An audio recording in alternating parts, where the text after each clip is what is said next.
Sensei Hani's ukes tonight include Tim Bobak, with 10 weeks experience. He's one of the dojo sei, or live-in students, also known as Uchideshi.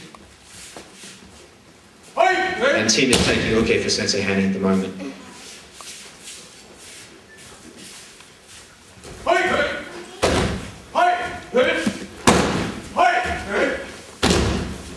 The technique Sensei Hani is showing us at the moment against a front strike incorporate one very important principle of the martial art of Aikido, and that's evasion, or taisabaki.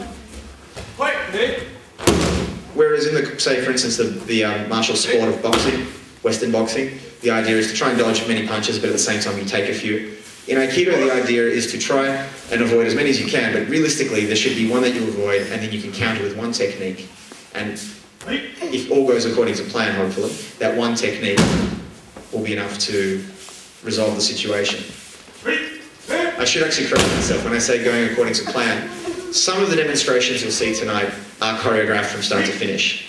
But ones such as this are choreographed only to the extent that the form of the attack is decided and agreed between the shite, the person doing the technique, and the uke, the person receiving the technique. In summary, Sensei Hani doesn't know exactly what he's going to do before he commits the attack, before he commits the technique. And this is one of the things that makes Aikido a martial art again, in that the idea is being creative in your use of your training.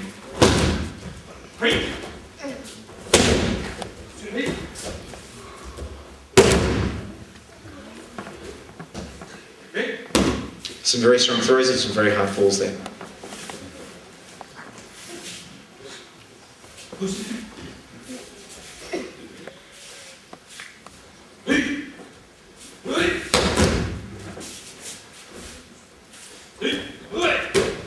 Another very important concept that I'm sure that Inoue Hanshi will also demonstrate later tonight is the concept of kokyunage. Kokyunage is roughly translated as a breathing or a timing throw. The concept of kokyu is in many other older Japanese martial arts, and it could also be translated or explained as a form of subtle reaction to someone grabbing or attacking you, whereby your very small movement can create a very big result. Such as in this case being grabbed by two hands onto the one arm and then being able to redirect that motion and throw your opponent.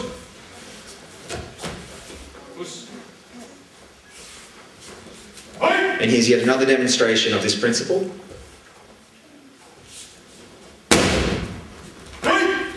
One thing to consider is that it may look like that the ukes, the receivers of the techniques, are jumping, but realistically it doesn't take much for a person's balance to work.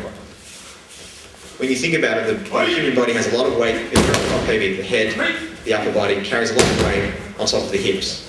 By making subtle movements and redirecting their directed force, you're able to throw them effectively.